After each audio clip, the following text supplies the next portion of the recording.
genética. Me acompaña en la coordinación, o los acompaña, mejor dicho, el doctor Miguel Aguirre, la doctora Mariana Labia y como secretaria la doctora Micaela Gigliotti.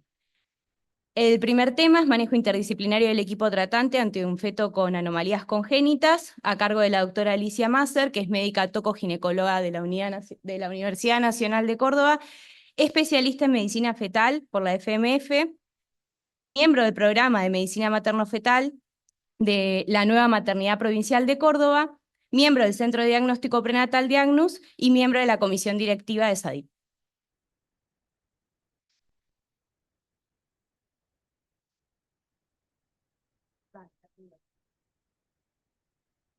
Acá está. Sí.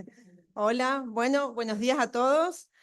Primero que nada quería agradecer a Annalise y a todo el equipo por la convocatoria y por organizar este simposio. La verdad que es un tema que no es muy técnico, así que la verdad igual cuando me propusieron el tema me encantó, me parece que está bueno que empecemos a hablar de manejo interdisciplinario, de equipo, ya lo he venido hablando bastante en lo que es el manejo de hernia, pero bueno, para hablar un poco entre la experiencia y la evidencia, ¿sí? Entonces, cuando hablamos de manejo interdisciplinario del equipo tratante, obstetra, genetista, diagnóstico por imágenes, neonatólogo ante un feto con anomalías congénitas. Ahí está. Cuando empecé a armar la charla, me empecé a plantear un par de preguntas. Una era, ¿a qué nos referimos realmente cuando hablamos de manejo interdisciplinario? ¿Por qué es necesario que trabajemos en equipos interdisciplinarios? ¿Por qué nos cuesta a veces tanto trabajar en equipo? Y si es realmente esto beneficioso. A su vez, de que hoy en día, ¿de qué herramientas disponemos para eso? Y cuando hablamos de manejo interdisciplinario, en realidad, ¿de qué hablamos? No es lo mismo, aunque parece una disquisición más bien semántica, hablar de un manejo multidisciplinario que de un manejo interdisciplinario. A su vez, cuando nosotros decimos que hacemos un manejo multidisciplinario, participan más o dos disciplinas, pero el mecanismo de acción entre ellas es de una yuxtaposición, ¿sí? Es de un carácter aditivo, pero no integrativo. A su vez, cuando hablamos de un manejo interdisciplinario, en realidad hablamos de un trabajo de cooperación e integración entre distintas disciplinas, o sea que el carácter es más bien una integración de conceptos, de metodologías y de prácticas. Y en realidad, ¿por qué es necesario que en medicina fetal y ante un diagnóstico de una anomalía fetal trabajemos en equipos interdisciplinarios? Y esta es la imagen habitual que todos conocemos de la atención de un médico tocoginecólogo o de una obstetra con la embarazada. Y este paradigma de atención ya ha cambiado desde hace ya varios años.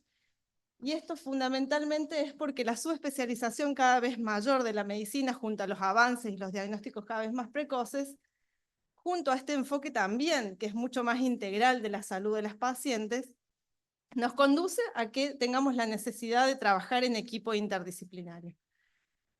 Y si bien cuando hablamos del diagnóstico de una anomalía fetal, esto siempre supone un desafío, esto es mayoritariamente porque tenemos al feto, que en este caso lo estamos tomando como un paciente, pero a su vez está englobado en la madre, que también tiene un conjunto que puede tener un conjunto de morbilidades, tiene también tenemos que tener una visión integral de su salud, y a su vez, cuando hacemos un diagnóstico de una anomalía fetal, también tenemos que tener en cuenta el entorno, porque cualquier diagnóstico, incluso en este caso pueden haber implicancias genéticas, que también pueden involucrar al entorno de este binomio. Y para empezar a ilustrar un poquito lo que es el manejo, en realidad yo totalmente distinto a lo que es este hospital, yo trabajo en una maternidad, o sea, es un lugar monovalente, es la maternidad más grande de la provincia de Córdoba, así que realmente a veces recibimos los casos de toda la provincia de alrededor, y les voy a mostrar un poquito la experiencia de lo que es para nosotros este enfoque, con un caso ilustrativo. El caso es de una paciente JC, es una paciente que tiene 27 años, es primigesta, cursa un embarazo de 28 semanas y 4 días y proviene de Corral de Bustos, Córdoba. Para los que no conocen, es una ciudad que queda a 400 kilómetros de la capital, sin antecedentes de relevancia, sin haberse realizado un screening, y llega por motivo de consulta derivada por el hallazgo de una dextrocardia. Esta paciente ingresa a su primera consulta, directamente pasa a cardiología fetal, donde es el control, y en ese lugar le hacen una sospecha de una hernia diafragmática congénita y le visualizan una hipoplasia de cavidades derechas. Para hablar, esto es a modo ilustrativo el caso, así que no es la idea de hacer un detalle de análisis de hernia diafragmática. Ya lo hemos visto también recién. Ese mismo día la paciente pasa al consultorio de medicina fetal, donde una biometría que es objetivo un bebé con un peso fetal estimado en un percentilo 18 y se comprueba una hernia diafragmática congénita izquierda con un LHR observado esperado de 25%, un grado gástrico 3. A su vez se visualiza microftalmía bilateral y una arteria umbilical única. Ante este y la presencia de la cardiopatía. Ante este diagnóstico, lo que se hace en el consultorio es, obviamente se detallan y explican los hallazgos ecográficos, se realiza el asesoramiento con respecto a esto, ¿sí? Las posibilidades que la suma de estos hallazgos puede estar en relación a alguna condición genética, se habla de las posibilidades diagnósticas que se pueden realizar, el manejo y la conducta a seguir y qué estudios puede realizar la paciente. En ese mismo momento es obviamente derivada la genética, se le ofrece realizar una resonancia magnética fetal, también es abordada por servicio social y se le ofrece acompañamiento por salud mental. Servicio social es muy importante también en nuestros hospitales públicos, ¿sí? Porque en este caso una paciente que está a 400 kilómetros de la ciudad tiene que permanecer, así que también es un equipo que es una disciplina que colabora muchísimo con nosotros. La paciente concurre nuevamente a las 29 semanas y 4 días, tras un asesoramiento también conjunto, junto con la genetista. La verdad que en el hospital tenemos la posibilidad de que la genetista concurra al consultorio, entonces puede valorar los hallazgos ecográficos al mismo momento. Se realiza una amniocentesis y la muestra se envía para QFPCR y cariotipo.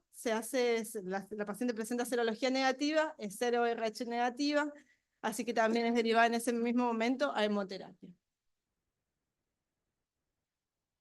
Vuelve la paciente a las 32 semanas de gestación, si bien, y ahí lo que se constata nuevo es lo que hemos visto acá, tiene una restricción de crecimiento fetal tipo 1, con un peso fetal estimado en percentilo 2, un polidramnios leve y una depresión medio facial.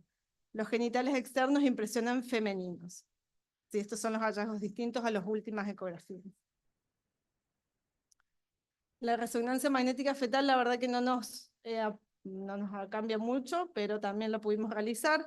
También es toda una articulación, porque no siempre se realiza en el lugar de donde uno trabaja, así que en nuestro caso se realiza en otro hospital de la parte pública. La paciente concurre a las 34 semanas y nuevamente vamos viendo más hallazgos de leve ascitis y derrame pleural. Hasta el momento no tenemos tampoco el informe de la amniocentesis. Vuelve a ser vista por cardiología fetal, donde se objetiva la destroposición cardíaca, un canal interventricular pequeño, un ventrículo derecho hipoplásico, grandes arterias en normoposición, una atresia valvular pulmonar con fluctus ductus dependiente y una persistencia de la vena cava superior izquierda. Seguimos explicándole a la paciente los distintos hallazgos, y ese mismo momento recibimos el cariotipo, donde presenta 46 cromosomas con un complemento gonosómico XY y una anomalía estructural del par 6 homogéneo, ¿sí? Como se puede ver en la pequeña imagen, se ve un segmento adicional en el brazo corto del cromosoma 6, ya después la parte genética, después si la quieren ahondar los genetistas. Así que ante estos hallazgos, en realidad lo que se hace, también se solicita extracción de sangre a los padres para valorar. Se les sigue explicando a la paciente junto con genética, neonatología y también la intervención de cirugía pediátrica. Se hace un abordaje conjunto donde se explica a la paciente también la incertidumbre con respecto al diagnóstico genético final y el pobre pronóstico en relación a los hallazgos ecográficos, ¿sí? Lo que se intenta hacer ahí es generar aparte del pronóstico prenatal, hacer el asesoramiento, un plan de nacimiento a nivel obstétrico y neonatal. Decidir cuándo va a ser el mejor momento, dónde tiene que nacer y cuál va a ser la conducta también de neonatología ante la recepción de este bebé. Se ofrece acompañamiento por salud mental, que tampoco la paciente quiso aceptar en ese momento, y se termina programando una cesárea a las 37 semanas de gestación. nace un recién nacido de 1,775 kg, con a término pequeño paraje gestacional, con una microftalmía bilateral, bradicardia extrema, cianosis, una arteria umbilical única que ya la vimos y genitales ambiguos, ¿sí? El bebé fallece en la sala de recepción, se hace una adecuación de los esfuerzos terapéuticos en consenso con los padres. Previamente, la familia puede estar el padre puede estar en la sala de recepción, acompañando también al recién nacido.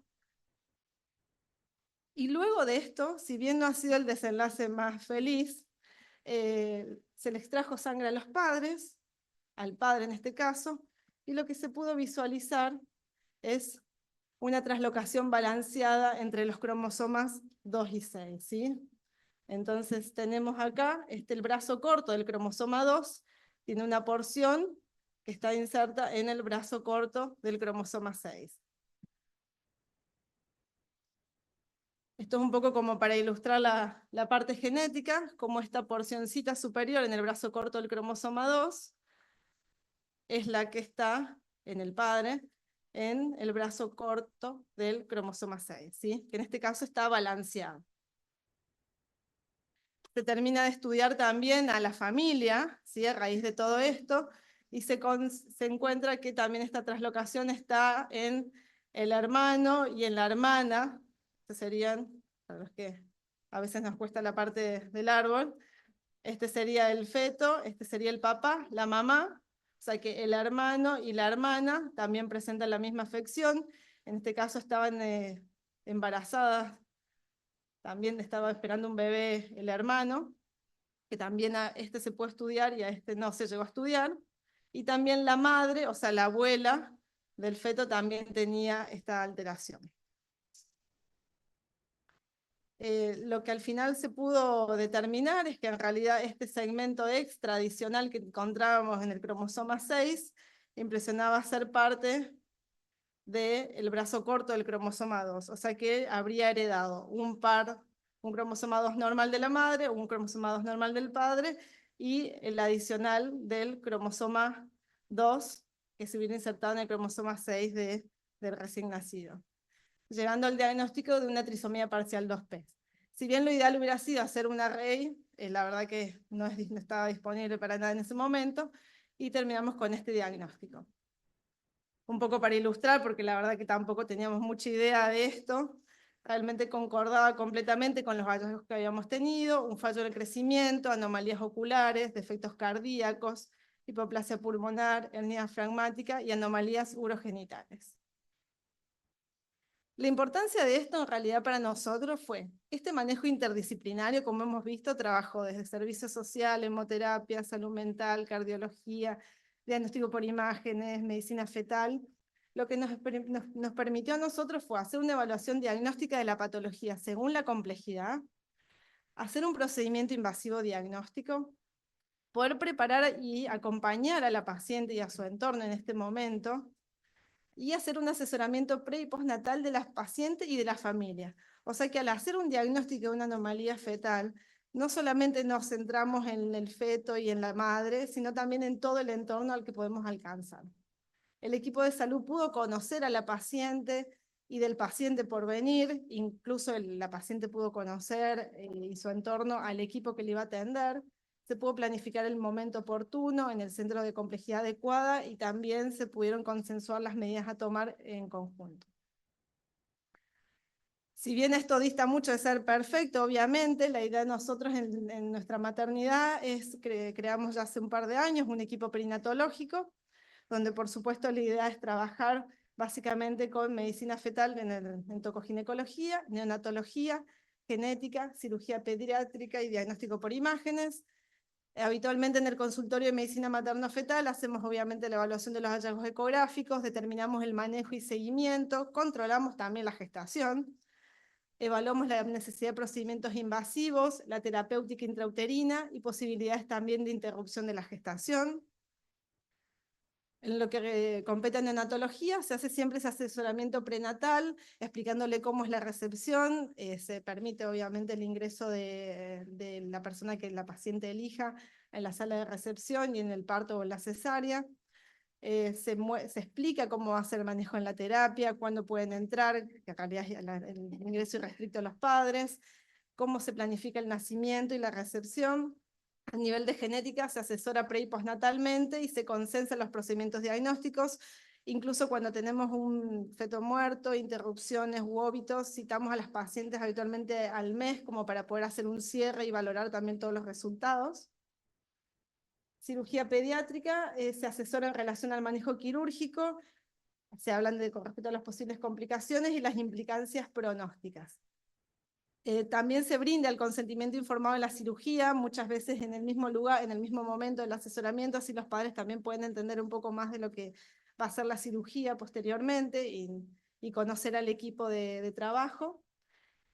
Diagnóstico por imágenes, en nuestro hospital pues, se pueden valorar la posibilidad de estudios adicionales como la resonancia, y si bien no hacen tanto el seguimiento prenatal, porque los hacemos se los hemos sacado en medicina fetal hoy en día, en realidad también los ven en algún momento del embarazo, también los suelen ver, porque son los que van a ver a los bebés después cuando nacen, así que también está bueno que los conozcan. No nos olvidemos de las otras partes que ya les he hablado, hay un montón de subespecialidades pediátricas que también nos competen ante diagnósticos de anomalías fetales, no son todas quirúrgicas, tenemos anomalías del sistema nervioso central y urológicas principalmente, que también podemos hacer estos manejos interdisciplinarios. Y la idea es crear encuentros mensuales o jornadas perinatológicas periódicas con la idea de poder compartir también las experiencias, los datos y las actualizaciones. Hemos creado, y creo que quizás ustedes lo deben tener también, protocolos de manejo en patologías más frecuentes para que tengamos un manejo uniforme en cuanto a periodicidad de los controles, cuándo los solicitamos, cuándo hacemos los asesoramientos. Ahora justamente habíamos estado revisando gastroesquisis, vemos que nos nacen muchos prematuros, entonces vamos a adelantarle el asesoramiento porque a veces no llegan, o lo que hablaban de la cervicometría. Entonces revisando podemos ir actualizando nuestros protocolos. Como en casi todos lados, supongo, tenemos grupos de WhatsApp, historias clínicas de registros compartidos, así también todos saben y nadie se desayuna en una guardia con un feto que no conoce. Asesoramientos conjuntos. Esto es lo más difícil, pero eso es lo que más intentamos. ¿Por qué? Para no crear información conflictiva. A veces siempre hay visiones distintas en cuanto a lo que es neonatología y medicina fetal. El médico neonatólogo está muy acostumbrado ya a ver al paciente afuera, incluso el pediátrico, y el médico de fetal a veces solemos ser un poquito más pesimistas en general. Entonces está bueno que hagamos un asesoramiento conjunto también para que no haya información contradictoria. Entonces hemos predeterminado días y horarios, porque esto es lo más difícil. Los miércoles sabemos que tal hora puede venir siempre tal hora, entonces intentamos organizarnos de esa forma. Lo más difícil es que todo esto es a voluntad de la gente que lo está haciendo y poder coordinar todos estos horarios. Y por último tenemos una ficha de seguimiento que parece algo muy simple, pero nos ayuda en la guardia, la paciente cae, no tenemos historia clínica, entre que el residente entró, habló, vio, no encontró la mitad de la información, y acá tenemos, a veces no hay internet, tenemos directamente acá, donde está el diagnóstico prenatal, que fue sido valorado por cada servicio, y la fecha probable de parto, la primera ecografía para datar correctamente, y con esta forma nosotros podemos hacer un seguimiento mejor. Pero a veces, y lo ideal que lo que les decíamos, el consenso previo, el discurso que no sea contradictorio, esto por ahí a veces es lo que más cuesta, información clara y concisa, empatía. La empatía se practica también, todos pensamos que la gente nace empática, no son todos empáticos, esto también hay que practicarlo, hay que promover, educar, hacer formación de cómo dar malas noticias, de cómo acompañar a la familia. Y también está bueno comunicar incertidumbres. No siempre sabemos todo, como en el caso que les mostré, no sabíamos cómo es, no teníamos un diagnóstico claro, sí sabíamos cómo era el pronóstico, pero decirle, la verdad que en este momento es lo que podemos llegar al alcance, y el paciente también valora que uno le explique lo que sabe y hasta dónde puede llegar. De todas maneras, nos cuesta un montón a veces trabajar en equipo, y esto ¿por qué cuesta? Porque estamos sobrepasados, tenemos un montón de cosas que hacer todo el tiempo, justo lo venimos hablando siempre, estamos a las corridas. Sin embargo, esto es algo que me parece que está bueno recalcar. En la formación médica nos promueven un desarrollo de habilidades individuales, siempre hay mejor percepción del desarrollo individual, Hay poca formación a nivel, desde la facultad, en los distintos ámbitos, del desarrollo de habilidades comunicacionales, colaborativas, del trabajo en equipo, y cada vez somos más especialistas, pero nos cuesta trabajar en conjunto, de manera integrada, ¿no? Hay una comunicación deficiente, nos descoordinamos, se pierden datos entre que yo dije, a veces uno escribe la mitad de lo que pasó, ¿sí? Entonces también aprender a hacer un registro correcto, dejar todo por escrito, que el paciente pueda llevarse también algo impreso. Tenemos diferencias en metodologías y los tiempos. Los tiempos es lo que más nos cuesta a todos. A nivel personal, muchos médicos se sienten con más miedo a mostrarse vulnerables, el ego profesional que trasvasa la medicina en general, el estrés laboral y el burnout, ¿no? Que uno a veces está sobrepasado y hace hasta donde puede. Y a nivel estructural, y en Cava les debe pasar un montón, las distancias físicas. Nosotros tenemos el hospital de niños que no está en la nueva maternidad. Vienen los cirujanos pediátricos a hacer el asesoramiento hasta nuestra institución, o sea que también necesitan un tiempo de traslado, tienen horarios acotados, múltiples empleos. Así que bueno. Y por último, 2 preguntitas más, a ver si esto es realmente beneficioso, todo esto que estamos hablando de manejar, de trabajar en equipo es bueno. Y buscando un poco de evidencia para que no sea una charla más de experiencia, encontré un artículo que es del American Journal de 1989, donde ya habla del asesoramiento multidisciplinario ante un feto con anomalías fetales. Y habla mucho de que en realidad la paciente, cuando le damos un diagnóstico, es muy distinto también a la idea de cuando tenemos un diagnóstico de un bebé que ya nació. Es la muerte, la repentina pérdida de este bebé que estaba esperando, obviamente hay shock, negación, enojo, hay una carga adicional por esta anticipación prolongada, no sabemos qué va a pasar, cuándo va a pasar, la incertidumbre, y la dificultad también de una vinculación directa, si bien está embarazada, no es lo mismo que poder tener a su bebé en brazos. Entonces lo que en este estudio mostraron es que cuando la paciente con su pareja tiene un diagnóstico de anomalía fetal, hacen tantas interconsultas, múltiples especialistas, charlas con su familia, con el clero, acá habla con todos los que hablaba la paciente, tiene alrededor de 72 conversaciones cada vez que tiene esto. Y esto es un montón, aumenta la ansiedad, la paciente tiene que estar explicando una vez, 2 veces, ¿sí? Entonces, intentaron ver un modelo de asesoramiento multidisciplinario, estamos hablando de 1989, ¿no? Donde hicieron 28 asesoramientos y crearon uno que se llama un clinical board, o sea, era un grupo de médicos se ponía de acuerdo previamente para poder asesorar a la paciente de manera conjunta. Entonces había entre 1 a 5 personas entre pacientes y allegados, 4 o 9 del personal de salud, no siempre estaban todos obviamente, se les daba un informe escrito de lo que les dijeron, y obviamente los pacientes referían que esto es tranquilizador, útil, que se sintieron más preparados, valoraron como positivo poder ir a casa y leerlo, se conformó un plan de consenso, disminuyó la percepción también de opiniones distintas. Así que la verdad que me pareció excelente siendo tan antiguo. Buscando más evidencia, el neonatólogo en realidad tiene un rol que ya todos los conocemos, hay mucha bibliografía que habla de cuál es el rol en los fetos en la consulta prenatal, y se habla mucho de que tiene que participar sí o sí en el asesoramiento. Este simplemente es un paper que está bueno, donde mostró 42 entrevistas y habló que los pacientes valoraron la preparación que tuvieron ellos para poder para llegar al momento del nacimiento, que eran médicos expertos, que los notaron empáticos, que les permitió tener un poquito de esperanza, por más de que el pronóstico era malo, y el tiempo que les dedicaron. Entonces se sintieron mejor preparados para el nacimiento, sí aumentó ansiedad porque había información conflictiva con lo que le hablan los obstetras, valoraron conocer la terapia neonatal, y todos recomendaron tener una entrevista prenatal con neonatología. Con respecto al cirujano pediátrico, lo mismo. Incluso en mi hospital, la gente del equipo de niños también ha entrevistado a varios de nuestros pacientes que han tenido el asesoramiento y siempre son resultados positivos. Hay mucha más información. Acá Lucía tiene un montón de publicaciones respecto a todo lo que es los diagnósticos prenatales de anomalías quirúrgicas. Y en realidad también, todos hablan de que es muy distinto a veces el asesoramiento pre y postnatal, el cirujano no está tan acostumbrado porque no puede contar con con el paciente en vivo, entonces tiene que depender mucho de lo que nosotros le vayamos diciendo en cuanto a lo que es medicina fetal. Pero que a los pacientes les disminuye la ansiedad, aumenta la confianza en el equipo que lo va a tratar, puede reconsultar si es que algo cambia, y valoran mucho que la información sea clara, concisa y también que sea completa. Esto es simplemente un resumen, no voy a detallar cada uno, pero básicamente cuando hablamos de un manejo interdisciplinario, hablamos de estas múltiples disciplinas, creamos un plan personalizado, también el soporte integral con equipos de salud mental. Hay veces que las pacientes no quieren, pero siempre está bueno ofrecerles, hacer un seguimiento coordinado y continuo, que asegure coherencia en el tratamiento. Reducimos los riesgos también porque planificamos de manera conjunta y hay mayor aceptación y confianza en la paciente.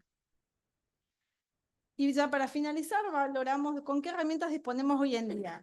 Y tenemos todas las contras que les dije en cuanto al tiempo, en cuanto al cansancio, en cuanto a las distancias, pero hoy en día se pueden disponer de estas reuniones que les decía, protocolos y guías, hay plataformas de comunicación digital, si yo no puedo estar en el mismo lugar, podemos usar el Zoom o el Meet para poder consensuar los manejos, simulaciones y capacitaciones conjuntas.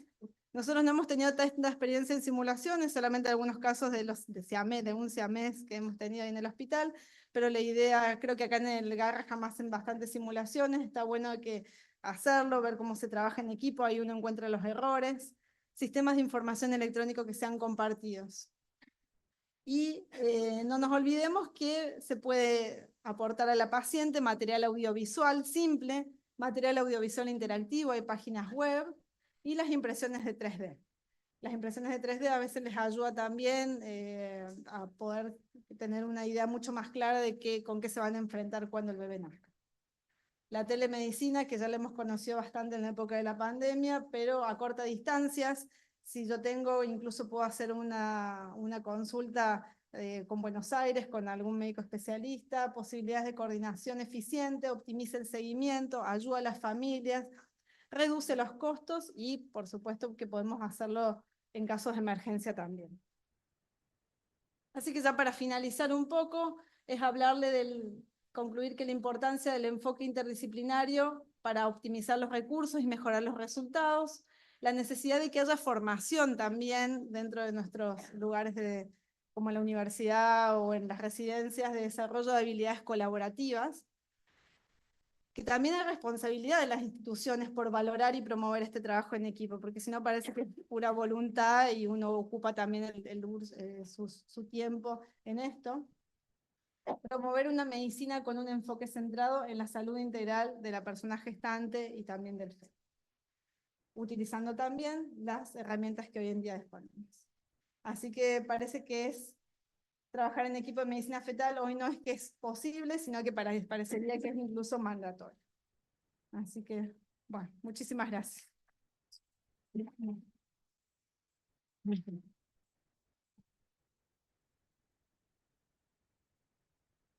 Bueno, muchas gracias, doctora. A continuación, la doctora Florencia Petracchi.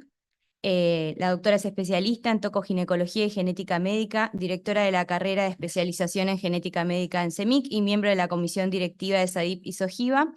El tema va a ser estudios de diagnóstico prenatal, importancia del asesoramiento genético prenatal.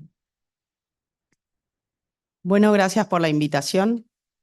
No sé si no sacarme el micrófono y me va a resultar más fácil. Así veo mis diapositivas.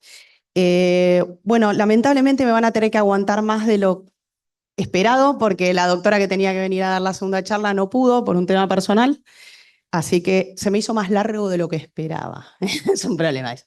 Yo quería saber cuántos son neonatólogos. ¿Me levantan la mano? Opa, ¿cuántos hacen medicina fetal? ¿Cuántos hacen ecografía? ¿Obstetras? Hay un montón de gente que no levantó la mano, no sé a qué se dedica. Bueno, ojalá les sirva. ¿Enfermeros? Instrumentación. Bueno. Para el otro lado. Lo importante cuando uno tiene un diagnóstico prenatal es hacerse algunas preguntas. Siempre hay algunas preguntas que nos tenemos que hacer, ¿no? ¿Qué es? Y son las preguntas que tienen los padres, lo que decía la doctora recién. ¿Por qué se produjo? ¿Cuál es la causa? ¿Va a vivir? ¿En qué condiciones? ¿Me va a volver a pasar esto y a mi familia y a mis otros hijos? ¿Sí? No me entran todas las diapos, me parece. Lo importante es conocer la causa de lo que estamos viendo, porque si nosotros no conocemos la causa, y a eso nos dedicamos básicamente los genetistas, no conocemos la causa, no vamos a poder hablar sobre todo de riesgo de recurrencia. Si vos ves una malformación severa, podés decir que el pronóstico es malo, podés saber cuál es el diagnóstico de eso que estás viendo por imagen, pero si vos no sabés cuál es la causa, nunca vas a saber el verdadero riesgo de recurrencia. Y lo vamos a ver con algunos ejemplos. Entonces hay que animarse a mirar, a buscar más, no quedarse con solo lo que estamos mirando por ecografía. Algo muy importante que uno siente en el ecógrafo es que tiene que dar una respuesta rápido. Esto claramente no sirve, como también lo dijo recién la doctora, ¿no? Hay que tomarse tiempo. Está bien decir que no sabemos, está bien decir que vamos a averiguar. El primer mensaje que uno le da al paciente es el que se le queda grabado. ¿La pareja acepta estudios invasivos? ¿Cuánta información desea? ¿Hay antecedentes familiares? ¿Hay recurrencia de malformaciones? ¿Qué tipo de malformación es? ¿Es una malformación única o múltiple? ¿Hizo screening de primer trimestre? ¿Se hizo cariotipo o ADN libre en sangre materna? ¿Hay paneles de genes disponibles? ¿Podemos hacer algo más? Lo cierto es que me encanta este paper porque dice que ahora el embarazo es una caja de Pandora con el ADN libre, el array, la secuenciación genómica. Cada vez tenemos más problemas, no sabemos qué hacer, tenemos que saber todo, no sabemos nada. Los que no hacemos genética y los que hacemos genética también nos cuesta algunas cosas. Entonces, lo cierto es que la caja de Pandora, me gusta igual recordar esto, era una jarra de Pandora aparentemente, y por supuesto fue una mujer la que generó el problema. Parece que siempre somos los que generamos los problemas. Y lo cierto es que la traducción fue la que se equivocó y ahora se llama caja de Pandora, ¿sí? La comercialización de todos los estudios genéticos nos complejiza más este escenario, y todos sabemos por qué. Entonces, primero, como decía el doctor Otaño hace un rato, nosotros tenemos que tratar de hacer un asesoramiento lo menos dirigido posible. No importa lo que nos parece a nosotros, sino es muy importante lo que le parece al paciente, sus elecciones, su historia, su religión. Es muy importante eso, ¿sí? Es importante diferenciar screening versus diagnóstico. Esto parece una obviedad, digamos, y probablemente los neonatólogos, que son más estudiosos que los obstetras, digo yo, entiendan mejor la diferencia entre un screening y un diagnóstico. Bueno, por lo menos es mi sensación, capaz me estoy equivocando. Veo unas caras que me dicen, no. Bueno, entonces, lo cierto es que una cosa es la tasa de detección, una cosa es un screening, una cosa es un diagnóstico. Y vieron que desde que se introdujo el ADN libre parece que es diagnóstico, porque además el nombre es maravilloso. Yo me hice el genético, ¿no? Te dicen los pacientes que me hice el ADN, me hice el genético, y la verdad que es importante entender cómo funciona esto, también lo vamos a hablar. Horacio Aiello es el que mejor explica valor predictivo positivo, tasa de detección, así que un día lo pueden invitar a que dé charla de eso nada más, porque ahí lo aprendés forever. Lo cierto es que un valor predictivo positivo es lo que le interesa al paciente. Si un test me da mal, ¿cuál es la probabilidad de que mi bebé esté mal? Y un valor predictivo negativo, si un test me da bien, ¿cuál es la probabilidad de que mi bebé no esté afectado? ¿Sí? Y que también vamos a encontrar en los estudios genéticos resultados inciertos. ¿Qué es otra cosa que tenemos que hablar? Tenemos que hablar de la información real de los riesgos de los estudios invasivos, porque también, gracias a la comercialización, parece que los estudios invasivos tienen mucho más riesgo que antes, ¿no? Y la falsa interpretación acerca de los estudios, que los pacientes no confirman el diagnóstico o tienen una hernia diafragmática, como la que presentó la doctora hace un rato, y no hacen diagnóstico genético. Entonces no se hubiesen enterado de su riesgo posterior. Me vino genial el caso, la verdad. Entonces, lo cierto es que como a grandes rasgos, digamos, si uno tuviera que diferenciar entre el estudio que se llama ADN libre en sangre materna o en IPT versus diagnóstico prenatal invasivo, es rápido. No es invasivo, lógicamente, porque es una extracción de sangre.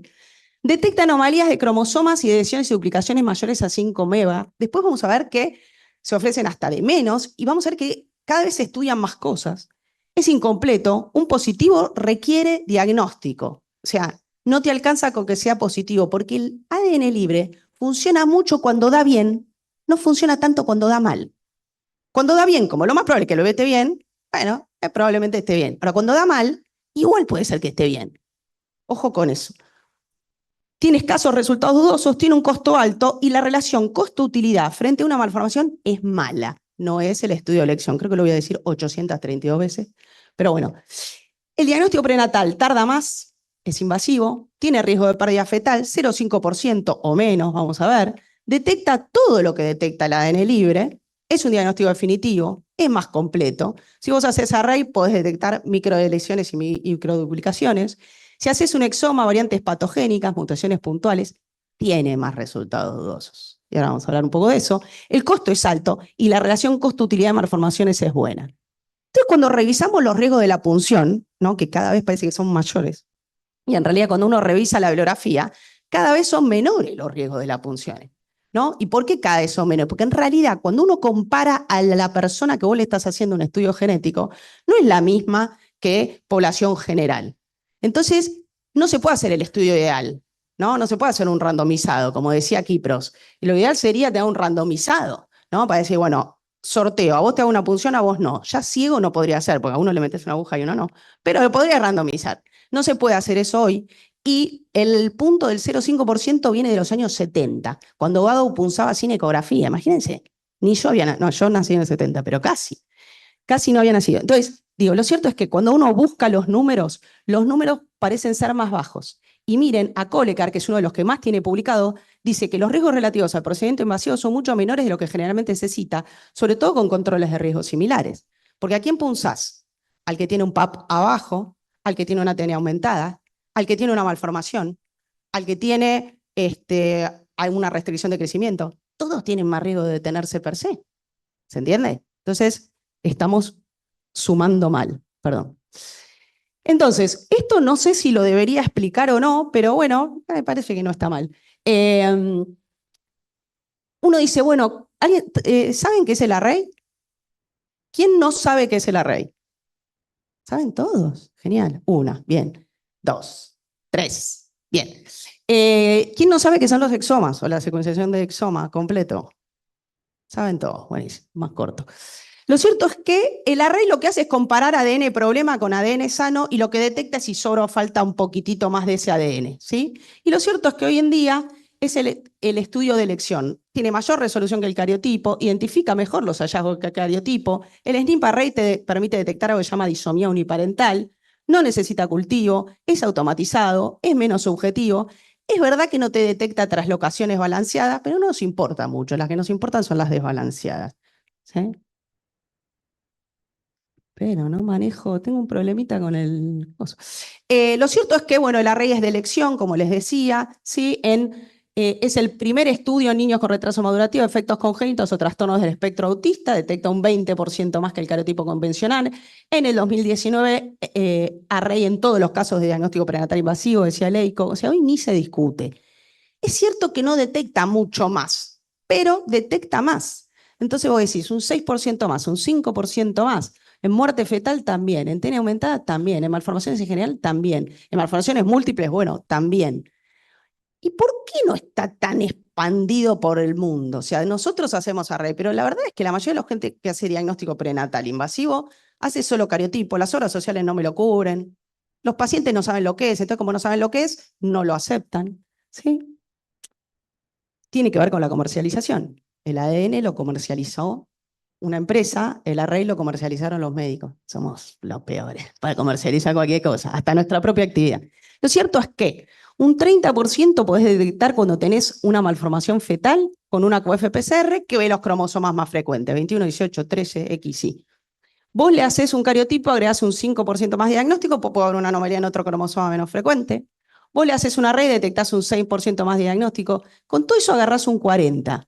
Nos estaría faltando un 60%. Bueno, Florencia, no todas las malformaciones son genéticas. Hay multifactoriales también, es verdad.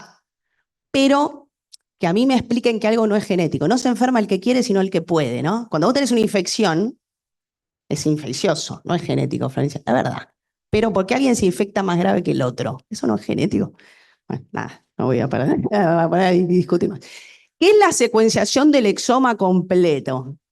Es solo el 2% del genoma, el 85% el que genera patología, detecta enfermedades génicas. En población pediátrica, 25 a 30% más de diagnósticos. Tenés más resultados dudosos, no relacionados con la patología, difíciles de interpretar.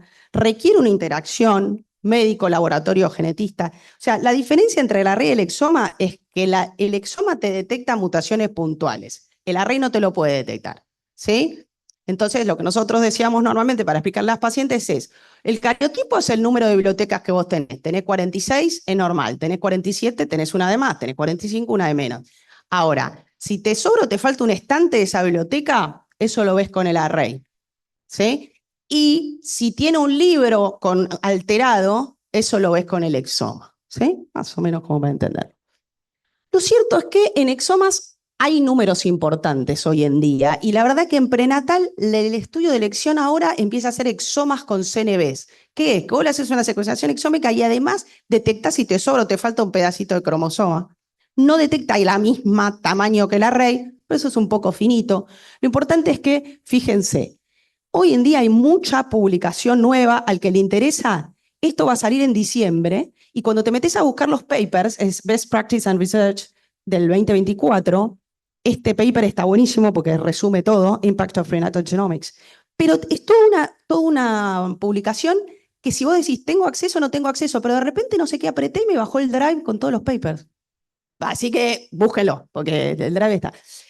Y lo cierto es que, fíjense, un 30% más está detectando, perdón, en general en malformaciones. Ahora, cuando son probablemente monogénicas, o sea, de alto riesgo, que es, parece una displasia esquelética, alta chance de que sea una mutación puntual, es un síndrome de Meckel, alta chance de que sea una mutación puntual, tiene E-drops, bueno, tiene chance, es hasta un 42% más. Ahora, si no tiene un riesgo a priori y tiene una malformación, es un 15% más. Ahora, si no tiene nada, también tiene chance de tener una mutación puntual.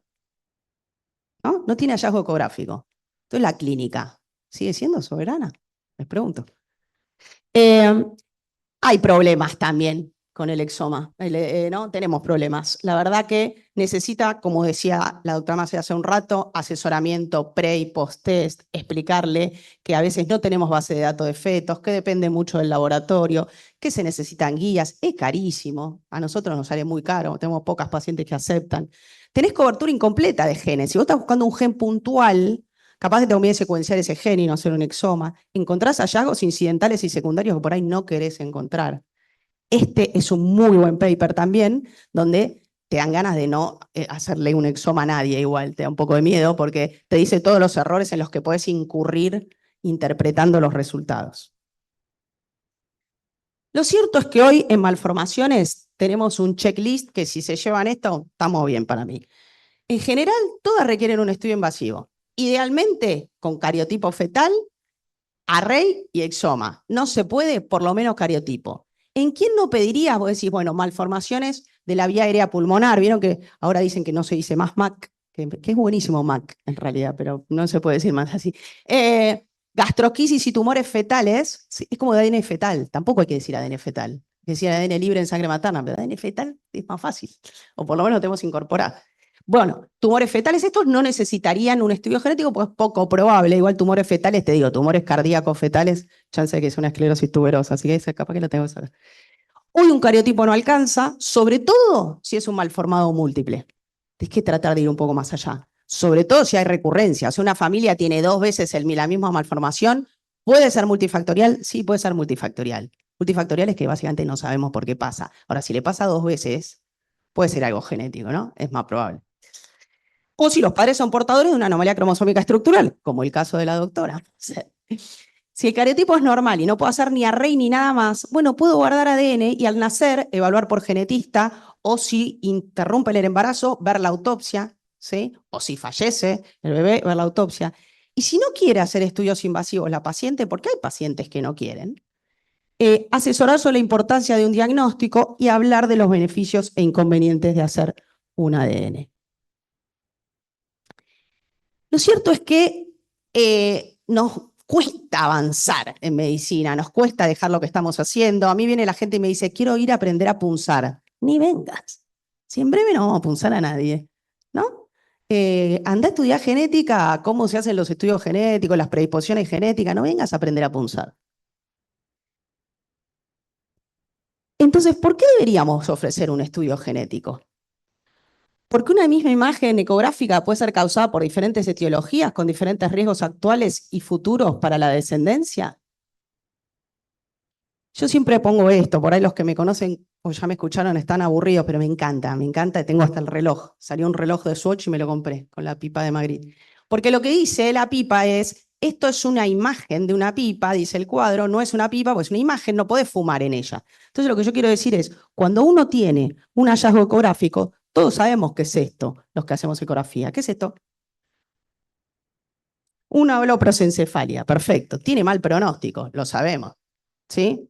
Ahora, una holoprosencefalia puede ser causada por diferentes cosas y es como algo que sirve, este es un trabajo que hicimos hace mucho tiempo, pero me sirve siempre para graficar, se lo doy a los alumnos. Fíjense, un mismo hallazgo ecográfico.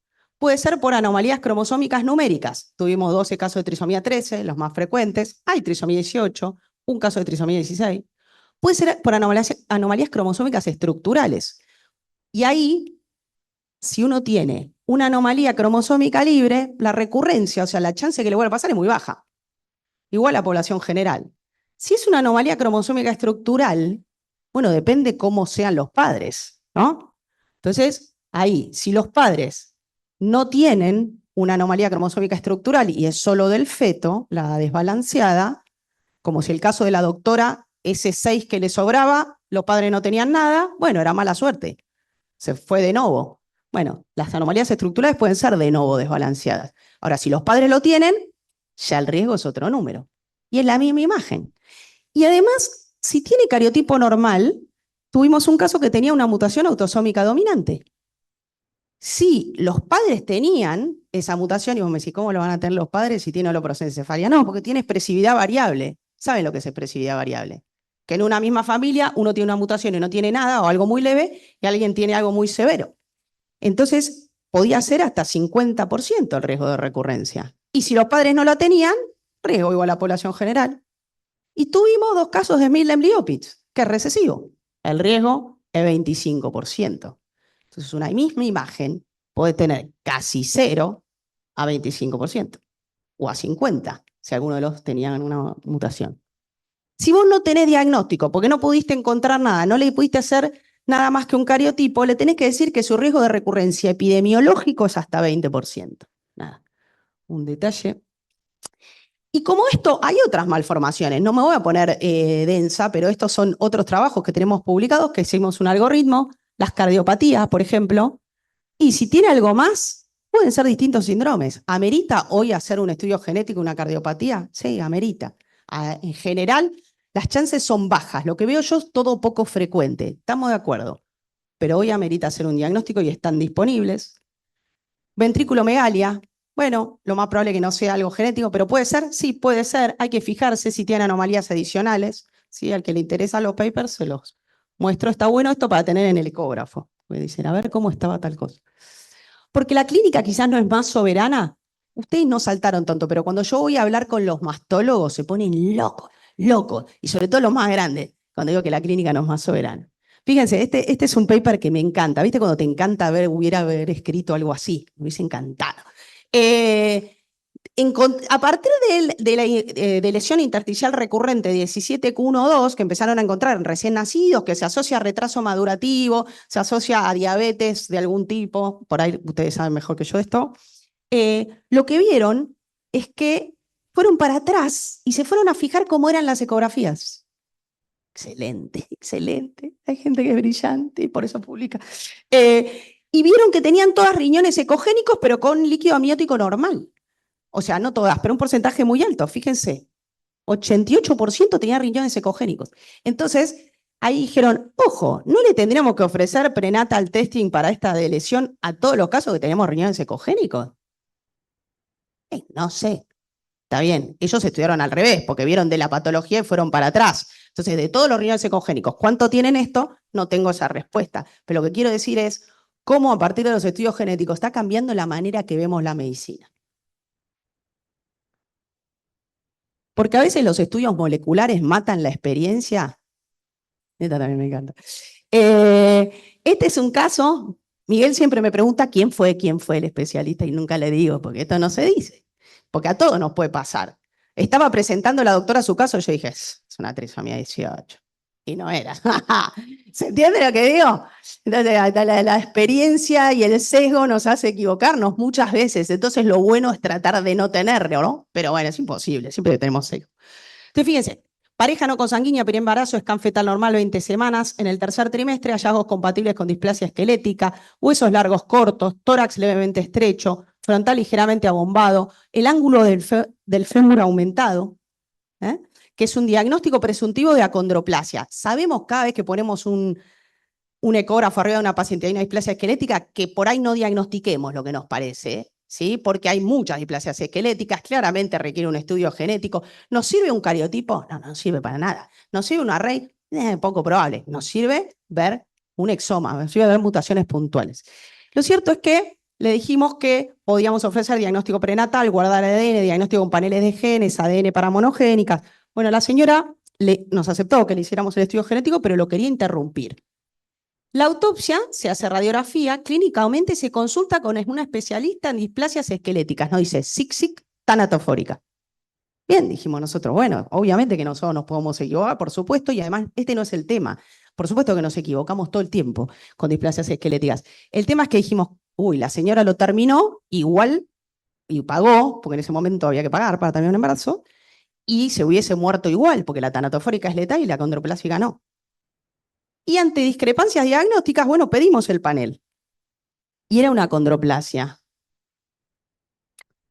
¿No? Entonces, molecular mató la experiencia. Porque los pacientes sin un adecuado asesoramiento pueden tomar conductas apresuradas y erradas. El conocimiento, si no se sabe aplicar, es peor que la ignorancia. Decía Bukowski, me encanta eso para los pacientes que te dicen, yo googleé. Ah, excelente.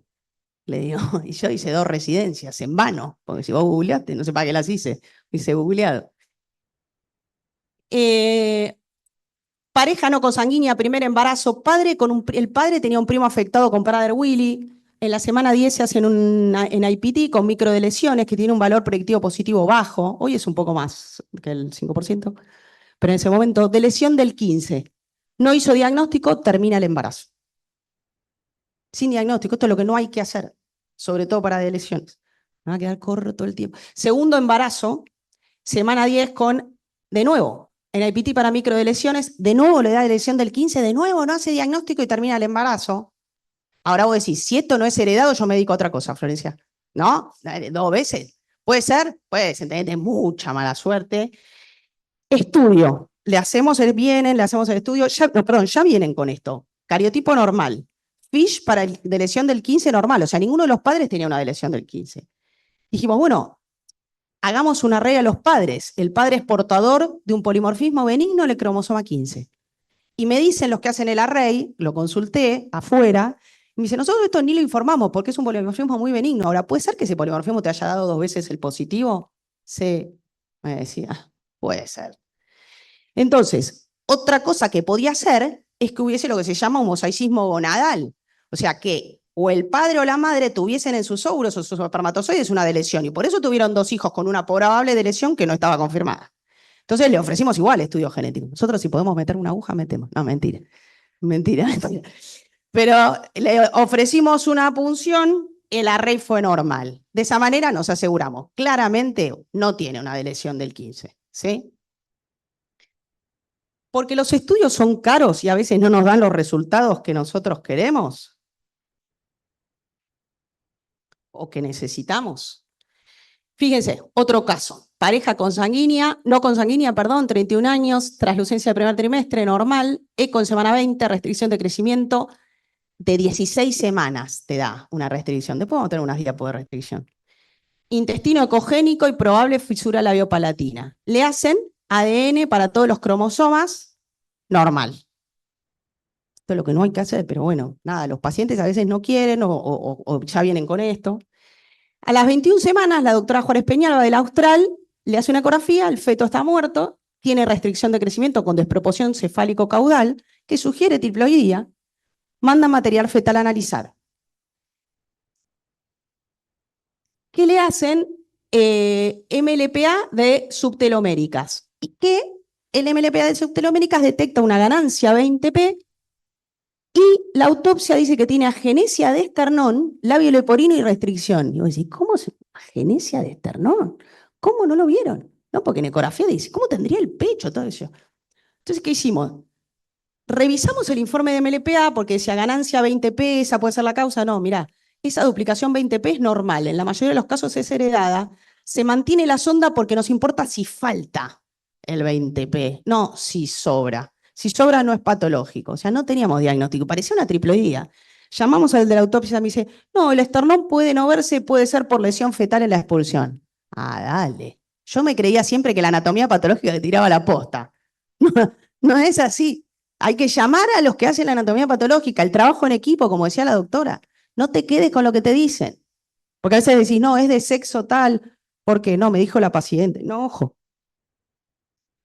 Entonces, ¿qué hicimos? ¿Hay material del feto? Sí, había material porque se había hecho una punción para. No, teníamos para el material que le habían hecho MLPA, quedó. Le digo, ¿le haces una QF-PCR? Y era una triploidía. Tenía razón Juárez Peñalba, tenía razón la ecografía, pero la señora se hizo un ADN y un MLPA que no servían para eso. Eso también es falta de conexión entre lo que piensa el ecografista o el que hace medicina fetal y el que hace el estudio genético. Antes de hacer un tratamiento prenatal, no conviene tener un estudio genético y vas a hacer, como decía el doctor Otaño, le medimos el cuello y le vamos a poner un endoscopio. Por lo menos midámosle el cuello antes. Además yo diría, sobre todo para que no te echen la culpa de que el parto prenatal, ¿no? O sea, yo por lo menos cuando decimos, no, hay que hacer una punción y el feto está bradicárdico, que no está, y esperemos, porque si no va a decir que fue culpa nuestra, que a pesar de que queremos poner la aguja igual, no la ponemos, ¿se entiende? Bien, entonces, es cierto que las cirugías prenatales no dan a veces los resultados esperados. ¿No? No dan. Sobre todo, van a tener una charla de vejiga, me encantaría estar, porque esta diapo yo la uso para cuando hacen la derivación vesical. Entonces, una pareja de profesionales de la salud, factor de riesgo. Translucencia nucal aumentada, cariotipo normal, hacemos extracción de ADN, empieza a desarrollar un derrame pleural, no quería hacer más estudios y mientras decidía, ¿y qué hacemos? Tenemos que derivar el derrame pleural, no interrumpimos el embarazo, bueno, esas cosas que se va pasando el tiempo de los pacientes, no sé si les pasa, pero de repente el paciente va a una interconsulta, va a otra, se pasa el tiempo. Posibles diagnósticos, bueno, podía tener diferentes razones, yo les explicaba, podía ser un hidrops, podía ser genético de algo recesivo, pensando en un futuro embarazo, bueno, antes de que interrumpieran. Bueno, no querían hacer nada, nace y tiene una muerte neonatal, y se hace un exoma y tenía una variante para Noonan. Entonces, quizás los padres no hubiesen querido hacer un tratamiento de derivación para tener un bebé que tenía Noonan. Entonces, tener el diagnóstico también es importante antes de una cirugía. Porque no es lo mismo una anomalía aislada que asociada a otros defectos congénitos como retraso madurativo o hipoacusia. Otro caso. 12 semanas, translucencia nucal, bajo riesgo para trisomías. En la semana 20, la doctora Carcano le ve oligodactilia bilateral en miembros inferiores al feto, sin dactilia del cuarto y quinto de mano derecha, resto de la anatomía impresión anormal, ecocardio normal. La paciente no quería estudios invasivos y le empezamos a preguntar, ¿tiene algún antecedente familiar? Y dice, sí, el padre, ¿qué tiene? Tenía esto en los pies. Entonces vos decís, y el feto debe tener lo mismo, ¿no? Ahora, como yo les hablaba de la expresividad variable, fíjense, ¿qué hicimos? La paciente no quería hacer estudio genético, lo hicimos al padre. Y encontramos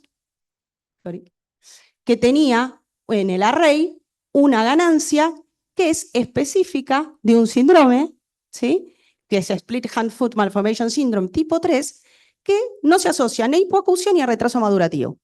Entonces la señora pensaba, lo más probable es que mi feto tenga lo mismo y yo ya estoy tranquila de que hipoacusia y retraso madurativo no va a tener porque mi marido tiene esto, es obvio que el feto debe tener lo mismo y puede seguir con el embarazo más tranquila. A veces no es necesario estudiar el feto. Para llegar al oxímoron de que para este embarazo tengamos que recuperar muestras de embarazos previos que deberían haberse estudiado antes, ¿saben lo que es un oxímoron? Buenísimo. Esta película es genial y hacen una competencia de oxímorons entre el padre y el hijo. Found missing, serious y funny. Es cuando vos con dos palabras decís cosas totalmente opuestas. ¿Se entiende? Found missing no puede ser. Si lo encontraste no está perdido. Serious y funny no puede ser. No puede ser pero es como una manera de darle estrés a algo. Entonces, ¿qué quiere decir con el oxímoron? Y esto lo aclaro porque una vez la doctora Mann me dijo, tuve que ir a googlear qué era oxímoron. Entonces, oxímoron quiere decir por qué tenemos ahora un embarazo y tuvimos que ir a recuperar, fíjense, muestras de embarazos anteriores que habían tenido problemas, taco de parafina, célula madre del cordón, sangre de papel de filtro, líquido amniótico que había sido almacenado para encontrar por qué había pasado las cosas y tuvimos unos diagnósticos interesantes. O sea, pero no está bueno que yo tenga que ir a buscar todo esto, porque es mucho más difícil hacer un estudio genético. Viste que los de CSI te sacan ADN de cualquier cosa. Yo le hago la punción, se la subo al laboratorio y me dicen, poco, dale, ¿no? Siempre es poco para lo de que hacen. Digo, yo también veo a las pacientes obesas y me cuesta ver la ecografía. Bueno, manejate con eso que tenés de material. Pero bueno, tuvimos que llegar a esto. ¿Y por qué? Porque no les ofrecen estudio genético diagnóstico durante el embarazo, durante las malformaciones, porque lo terminan, porque no quieren, ¿sí? Es importante. Porque en neonatología ya es indicación hacer estudio genético por exoma. No hay duda, hay millones de papers. O sea, está claro que hacer un estudio genético en los neonatos severos tiene un rédito diagnóstico muy alto, ¿sí? Vamos a hablar un poco de restricción de crecimiento fetal. Prometo que lo voy a pasar rápido, pero también sirve para el asesoramiento. Y como tengo 2 charlas, me van a tener que aguantar. Entonces, desde Snyder, primero es una mujer. Entonces está bueno que sepamos, porque viste que no sabés cuáles son mujeres. Y cuando uno por defecto dice el autor, y esta es la autora. Snyder es una de las que describió en el año 93, hace 1000 años, ¿sí? Como la doctora dijo, que paper viejo, 89, y yo decía, yo estaba haciendo el CBC. Pero bueno, tan viejo no es. Che. 93, describió que la restricción de crecimiento aislada tenía 2% de cromosomas, con anomalías asociadas 40%, global 19%. Y la verdad que nada cambió desde esto. En 2014 está la misma publicación, da una publicación que encontró los mismos porcentajes, ¿sí? Y que la trisomía 18 es la más frecuente. Miren, 2024, las anomalías cromosómicas en restricción temprano son mayores que en tardío, una malformación más restricción, más chance que tenga un problema, 2 o más sistemas involucrados también.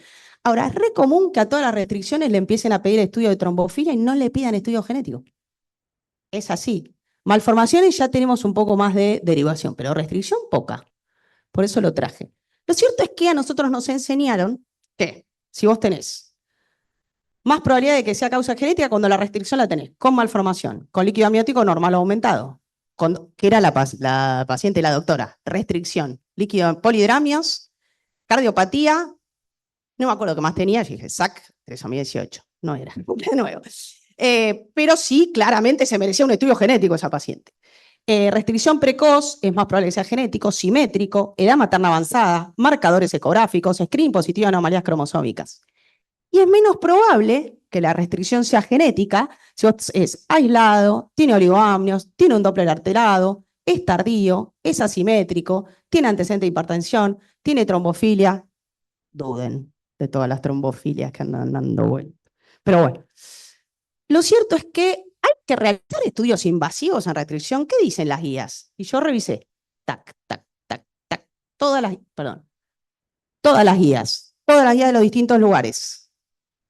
Todas dicen más o menos lo mismo. Hay que ofrecer estudios genéticos, como dijimos, cuando hay malformaciones, cuando es precoz, cuando no hay evidencia de difusión placentaria. No es indicación de rutina hacer los estudios genéticos. Esta es la revisión de todas las guías. Dice lo mismo. Hay que hacerlo en esas condiciones. Y me encanta también la guía irlandesa, por eso el Baileys es una de mis bebidas preferidas, que dice que esto deberían tener todas las guías de cualquier cosa que uno haga en la vida. Debería decir esto, porque yo te escuchaba también, Arisa, que vos decías, debe ser mandatorio. Es fuerte decir que algo debe ser mandatorio, porque ese mandatorio lo agarra cualquier abogado y te hace puré. Entonces, todas las guías deberían decir, dada la complejidad y heterogeneidad del problema clínico en casos individuales, el profesional de la salud, luego de una cuidadosa consideración, puede decidir no seguir con esta guía si es para mejor beneficio del paciente. ¿Sí? Entonces, lo que yo me pregunto es, ¿nos podemos dudar de cuándo hay que hacer estudios genéticos? Bertrand Russell, uno de los filósofos mejores del mundo mundial, dice cosas muy buenas, pero dice que siempre hay que interrogarse las cosas que tomamos por seguras, ¿no? Entonces, no va a sonar, me parece, pero la restricción de crecimiento aislada, puede ser genética, recuérdenlo. Ah, sonó, mira. Bueno, ahora no. Puede fallar. Bueno, lo cierto es, en general, ¿hay anomalías de cromosomas en aislados? Sí. ¿Hay anomalías en el array? Sí. ¿Hay anomalías en el exoma? Sí. Hay en aislados. Fíjense, si tiene malformaciones, mucho más. Y fíjense el exoma. Si además tiene huesos largos cortos, mucho más. Y si además tiene huesos largos cortos y otro hallazgo esquelético, bueno, es una displasia esquelética, ¿sí? Bueno, pero no tiene nada, a 2% hasta 6% de anomalía de cromosomas, 4% de CNVs. Y vos decís 2%, 4%, muy bajito. Ahora, a la mujer de 40 años le decimos que tiene un riesgo enorme para tener un bebé con síndrome de Down y tiene 1%. ¿No? Bien. No, pero la restricción es de tercer trimestre, entonces no es genético. Puede ser genético igual. ¿Sí? Fíjense, cuando tiene una anomalía única y restricción de tercer trimestre, 7%, con polidramios 9%. Ahora no tiene nada, y algunos trabajos dicen hasta un 5%. Y yo tenía otras diapos más, que una era con oligogamios, también puede ser genético, ¿sí? Con Doppler alterado también. De hecho, los bebés con síndrome de Down, el Doppler da alterado igual, aunque no tenga cardiopatía y aunque no tenga nada. Entonces, ojo con pensar que es todo trombofilia. Entonces, fíjense este caso que está bueno. Embarazo gemelar bicorial biamniótico, una ecografía, menorrea de 6 semanas, se ve un saco con embrión de 5 milímetros y un saco vacío. En las 8 semanas ya aparece el otro saco, es mucho más chico. En las 13 semanas tiene un ATN normal en los dos, pero un CRL de 73 y uno de 55, bicorial biamniótico, como dijimos, ¿sí? Y en la semana 20 tiene un feto con biometría para 21 y un feto con biometría para 18, estómago pequeño, no le veíamos bien el perfil. ¿Sí? Flexión cefálica, no le observábamos el estómago, impresionaba micrognatia, le ofrecemos cariotipo, el feto A es normal, y el feto B tiene una deleción del 4P que se confirma con FISH. Entonces, el otro día hablábamos de esto en una charla de SADIP, y vos tenés un embarazo gemelar bicorial biamniótico, que además se puede llegar a hacer interrupción selectiva, pero además la idea es no tomar conducta por el que está más chico, porque ¿qué haces? Terminás los dos embarazos, porque uno se está quedando y termina los dos, pero uno tenía un problema genético. No podemos negar lo que está sucediendo con la genética, espero que se vayan con eso hoy, ¿sí? Entonces, hay humo arriba del agua, ¿sí?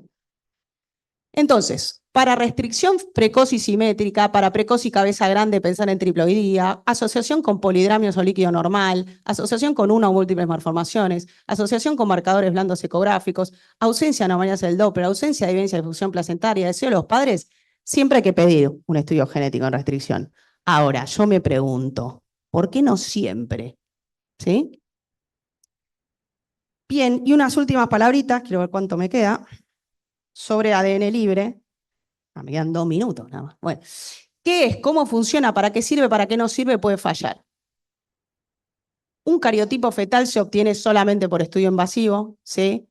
No es un cariotipo, un ADN libre. Es un excelente método de screening para trisomía 21. No hay que confundir tasa de detección con valor predictivo. Tienen un excelente valor predictivo negativo. Quiere decir que si me da bien, lo que vimos antes, lo más probable es que ese feto no tenga las anomalías de cromosomas frecuentes. Si me da mal positivo, depende. Por ejemplo, una paciente de 28 años con un EPT positivo, ¿cuál es la chance de que el feto esté afectado? ¿Alguien sabe? Exactamente, 56% de verdadero positivo, 44% de falso positivo, que el feto no tenga trisomía 21, pero no era 99,9 como funcionaba el ADN. Pues eso es lo que te dicen los pacientes. 99,9 es la posibilidad de que si vos estás gestando un embarazo con una trisomía 21, te lo detecte. Ahora, que te diga que tenés una trisomía 21, la chance sigue siendo igual baja. ¿Se entiende? Claro, ¿qué pasa? Me faltan unos casos que tengo ahí. Ah, acá.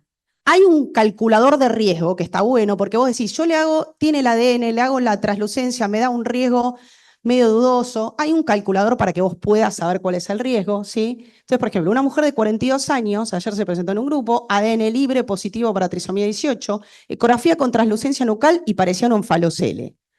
Yo te digo, Horacio, ves esta y decís, y debe ser, onfalocele, 42 años, ¿no? La chance es muy alta. Entonces decían, bueno, pero la ADN es normal. Sí, no importa, puede ser. Ahora, otra misma mujer, 42 años, con un ADN positivo para trisomía 21, sin ecografía. y otra mujer con un riesgo de un ATN plus de 1 en 50, que el ADN le da negativo. Y fíjense, cuando lo pones en el cálculo, la chance de que sea una trisomía 18 en la de 42, sin meterlo en onfalocele, es más o menos 80-20. O sea, es probable que lo tenga, pero puede no tenerlo. Y una trisomía 21 es mucho mayor. ¿Por qué? Básicamente es más frecuente la trisomía 21 que la trisomía 18. Y fíjense la que tenía un ATN plus de riesgo de 1 en 50, que se asustó, pero ya tenía el ADN y ahora no sabe si punzarse o no, la probabilidad de que no tenga nada es muy alta. Entonces hay que tener en cuenta cómo informamos los estudios. Ahora, lo cierto es que por ahora existen estudios más completos, más certeros, más útiles que ADN libre, pero toda buena investigación empieza con un however, ¿viste? However, y termina la...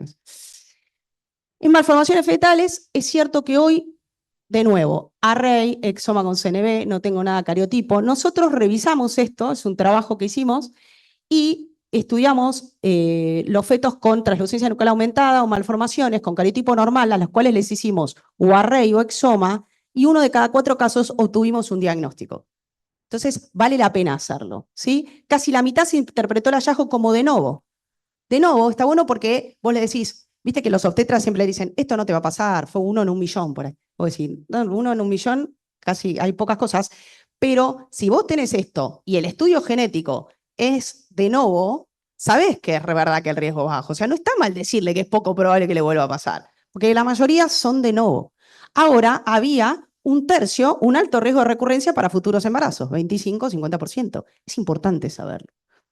Lo cierto es que muchos pacientes conocen el ADN, todos los obstetras conocen el ADN, la mayoría de los pacientes no conocen lo que es un array, muchos obstetras tampoco, las obras sociales no cubren ninguno, son estudios costosos y cuando tratamos de hacer las cosas de otros países, a veces no nos sale bien, ¿no? Y tratamos de hacerlo igual y no se sale igual. No sale igual, ¿no? ¿Por qué? Y porque en otros lados te cubre el ADN, o te cubre el array, o te cubre el exoma, acá no te cubre nada, y también hay que lidiar con lo que te manejás. Entonces, la paciente no quiere hacer estudios invasivos, o la paciente ya viene con el ADN libre realizado. El diagnóstico de la malformación la hiciste en tercer trimestre. No tengo más que hacer, Florencia, yo no le puedo hacer exoma, la voy a punzar para hacerle solo un cariotipo. Tiene marcadores ecográficos típicos o malformaciones típicas de alguna anomalía cromosómica. Bueno, por ahí un ADN me sirve. La paciente tiene un body mass index elevado o factores de riesgo para la punción. La paciente tiene serologías positivas. Ahí sí que no le mete una aguja, sepa, ¿no? Entonces, ¿qué es lo importante? Lo importante es que las pacientes creen que el riesgo es mayor que el que decimos de la punción. Tiene que entender que si hace un ADN frente a una malformación le va a faltar detección, le puede dar falsa seguridad, que si da positivo, como vimos, puede ser un falso positivo, ¿sí?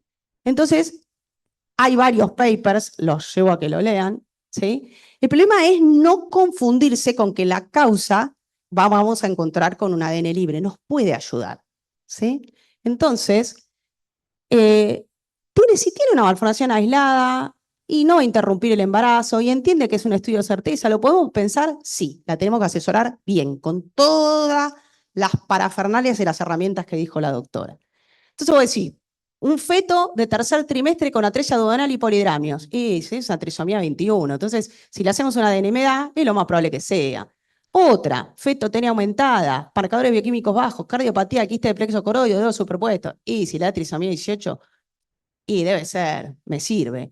Una cardiopatía conotruncal, una lesión del 22, la población general, el valor predictivo positivo más o menos 50%. Ahora, si tiene una cardiopatía conotruncal y vos le haces un ADN y te dice que tiene una lesión del 22, y la probabilidad post-test te pica un montón, ¿sí? O decís, bueno, sé que se lo haga. Tiene hueso nasal ausente, nada más, en una paciente que no se quiere punzar. Bueno, si no tiene trisomía 21, no es nada poco probable que el hueso nasal tenga algo más, puede ser, pero es raro. Entonces vos decís, me sirve. Ahora, si me da negativo, el primero, igual puede tener síndrome de Down. Y si este me da negativo, igual puede tener trisomía 18. Y si la cardiopatía conotruncal me da negativo, igual puede tener. Y si el hueso nasal aislado me da positivo, igual puede no ser. No me sirve de mucho. Tengamos que tener en cuenta. ¿Alguien conoce el discurso de Marco Antonio de Julio César de Shakespeare? Bueno, véanlo. Está por Marlon Brando, que está divino, antes de la decadencia. Y está muy bueno. Y lo que hace Marlon Brando, en realidad lo que hace Julio César en el Shakespeare, es trata de hablar bien de Julio César, pero arranca hablando bien de Bruto. Entonces dice, Bruto es un honorable man. ¿No? Como diciendo, pero Bruto es muy honorable. Al final los da vuelta y terminan todos, derrocan a Julio César.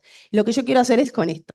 El ADN libre no presenta riesgo de pérdida de embarazo, pero el ADN libre puede detectar un porcentaje aceptable de lesión del 22, pero el ADN libre puede detectar hasta pequeños desbalances de hasta 5 megas. El ADN libre es el método de screening de elección para trisomía, pero no es diagnóstico. Es un excelente método en pacientes de bajo riesgo. Y quiero decir con esto, lo que dice Mark Evans, a medida que las técnicas de secuenciación reemplacen a otros métodos de laboratorio, la única pregunta será si estas pruebas se realizan en vellosidades, líquido amniótico o sangre. Vamos para allá. Vamos a no tener que necesitar hacer un estudio invasivo. Pero todavía no estamos ahí. Ese es el mensaje de hoy. Y fíjense, por ejemplo, vos decís, bueno, anomalía del sistema nervioso central. ¿Sirve el ADN libre? No. ¿Sirve el diagnóstico prenatal, la REI, exoma con CNVs? Sí. Cardiopatías, lo mismo. Hidrops, lo mismo. Malformaciones múltiples, lo mismo. Screening positivo del primer trimestre, que da solo para síndrome de Down. Detectaron más cosas con el array. Bajo riesgo sin hallazgo. Detectaron un porcentaje más solo con hacer exoma. ¿Cuándo no sirve? Nunca. Displasias esqueléticas, recurrencia de una malformación, recurrencia de hidrops, parece un síndrome génico, malformaciones múltiples no típicas de trisomía frecuente, tumor cardíaco, no sirve para nada. Y esta es buenísima. Este paper dice una innovación diagnóstica modelada por intereses comerciales y la regulación. Entonces deberíamos esforzarnos por tratar de entender. Algo más que me parecía que valía la pena recordar, y termino. Ojo con las anomalías de cromosomas sexuales en el ADN libre. Fíjense el valor predictivo positivo de una monosomía del X. Muy bajo, 25%. 75% no es. ¿Sí? Hay que hacer diagnóstico genético. Otro, los RATs. ¿Saben qué son los RATs? Las anomalías de cromosomas raros. O sea, te aparece una trisomía 8, te aparece una trisomía 7 en el ADN libre. Lo más probable es que no sea. Fíjense, el valor predictivo, el valor predictivo es muy bajo. Desde 10% hasta 30%, hasta 50%. ¿Por qué? Porque lo más probable cuando algo es muy poco frecuente y un test te da positivo, es que sea un falso positivo. ¿Se entiende? En cambio, cuando algo es muy frecuente y un test te da positivo, lo más probable es un verdadero positivo. Como estas anomalías son raras, lo más probable es que sea un falso positivo, por más que el falso positivo sea 0,1%. Porque el 0,1% de los bebés sanos es un número mucho más grande que el 99% de los afectados. ¿Se entiende esto, no? Nosotros lo revisamos esto y fíjense, tuvimos 19 trisomías raras y hubo 16 falsos positivos, que o sea, fue un 84% de falsos positivos, un 15% aproximado de verdaderos positivos. Y esto es más o menos lo que está publicado. Puede fallar el ADN, hay distintas causas, no viene al caso, vamos terminando. Se puede hacer para enfermedades monogénicas hoy en día, se puede hacer para enfermedades recesivas, no es la elección. Lo importante es el asesoramiento. ¿Sí? Hay una frase que decía, es la economía, estúpido. Es una frase de la campaña de Clinton, que lo que trata de decir es la economía, estúpido, no busquen más nada, no hagan más nada. Entonces yo digo, es el asesoramiento, amigos.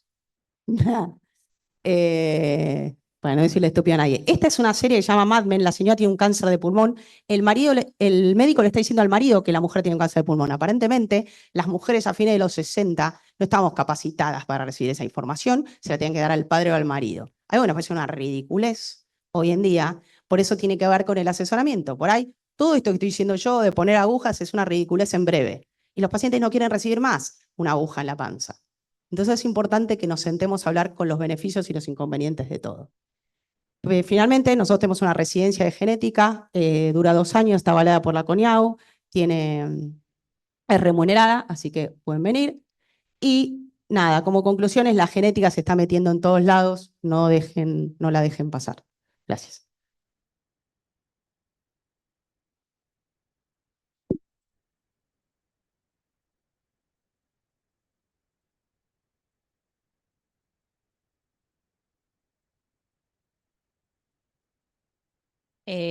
¿Preguntas? Para ¿Agarro? Sí, sí, sí. Sí, porque estamos aquí. Hola, ¿qué tal? Yo soy clínica, así que lo mío va a ser desde la clínica. Estos estudios que están apareciendo, como el estudio Baby Bird, el de San Diego, que le hacen ¿cómo? No lo voy a decir mal, el R Whole Genomic Sequencing, el rápido, eso. no lo mencionaste, y yo tampoco sé si ese estudio hacía el WS, el exoma. ¿Podés hacer un comentario al respecto? Porque algunos te lo venden como que es la próxima solución, se ahorran millones y millones de dólares, y bueno, para uno que está de este lado no la tengo tan clara. Gracias. Cualquier estudio genético que puedas hacer, sea rápido, sea más lento, y que, porque después yo no hablé de whole genome sequencing, que es eso lo que sigue, que es, nosotros sabemos que, ¿se acuerdan que los exones son los que transmiten la información genética? Pero en los intrones vos podés tener variantes que hagan que el splicing se altere, entonces vos tengas también un problema. Entonces, la verdad es que el whole genome hoy en día sería una elección. Lo que pasa es que cuanto más estudias, más chance de encontrarte con variantes dudosas. Entonces, ese es el problema. Obviamente que vamos a terminar haciendo whole genome de todo, seguramente. Y en Neo me parece hasta menos problemático. Lo cierto es que cuanto más estudias, tenés más variantes dudosas que por ahí no puedes interpretar con la clínica del paciente. Ah, pues están ustedes para eso.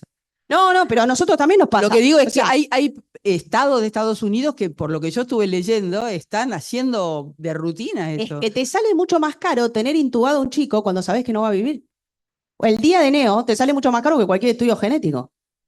¿Se entiende? Entonces, ese es el costo de efectividad. Y además a los pacientes, yo no lo puse acá, pero digamos, la cantidad de estudios que le hacen hacer con un feto y que o por ahí con un recién nacido más que ya se fue de Neo, pero el electromiograma, la resonancia con no sé qué cosa, los estudios metabólicos, todo eso, vos le haces un exoma y haces diagnóstico.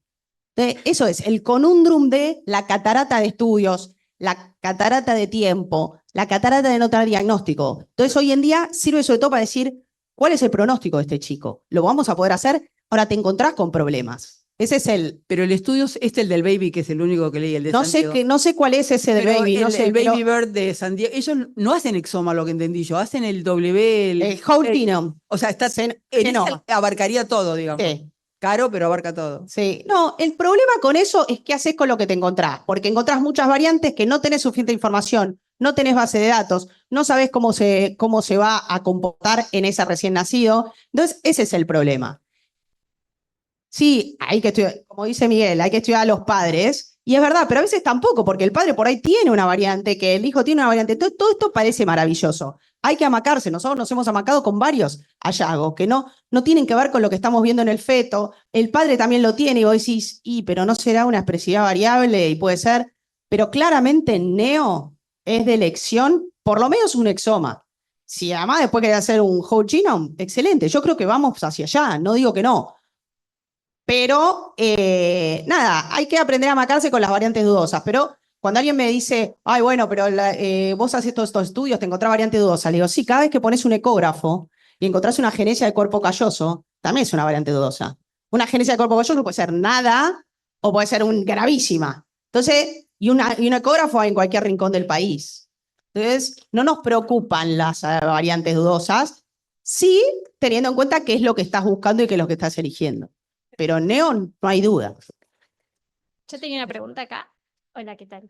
Me imagino que depende un poco también del consentimiento informado, pero ¿se informan de igual manera que postnatal los resultados, sobre todo exoma, o bueno, ARRE también, estas variantes de significado incierto? O sea, ¿son los mismos criterios para informarlas? ¿O hay algunos criterios más restrictivos? En general, el exoma prenatal trata de buscar los genes que están demostrados que son patogénicos, ¿sí? Haces lo que se llama exoma guiado por fenotipo en general, que esto es un poco discutido, porque si encontrás otra cosa, pero en general es exoma guiado por fenotipo. Si aparecen muchas variantes de significado incierto en genes que no están relacionados, capaz que no te las informan tampoco, vos podés pedir qué grado de información querés tener como paciente, porque evidentemente es más complejo. Y hemos tenido complejidades con eso. Sí, a mí me parece que la diferencia está en la capacidad de delimitar el fenotipo, que tenés prenatal contra postnatal. Entonces, eso te puede variar el asesoramiento. Yo quería El prenatal es limitado. cambiar un poquito el ángulo de muy lindas presentaciones, muy lindo la de la doctora de Córdoba. El tema siempre es cómo organizamos el sistema de salud de tal manera que esto no sea una corrida en el tercer trimestre o cuando el niño nació. Nuestro interés desde el SENAGEM, y estamos trabajando con 14 hospitales públicos, es tratar de llevar la evaluación al primer trimestre del embarazo y hacer el screening del primer trimestre del embarazo, porque ahí ya detectamos casi el 50% de las malformaciones fetales. Ahí probablemente el caso que presentó la doctora de Córdoba, ese corazón ya seguro estaría corrido, desplazado ya a la derecha en el primer trimestre.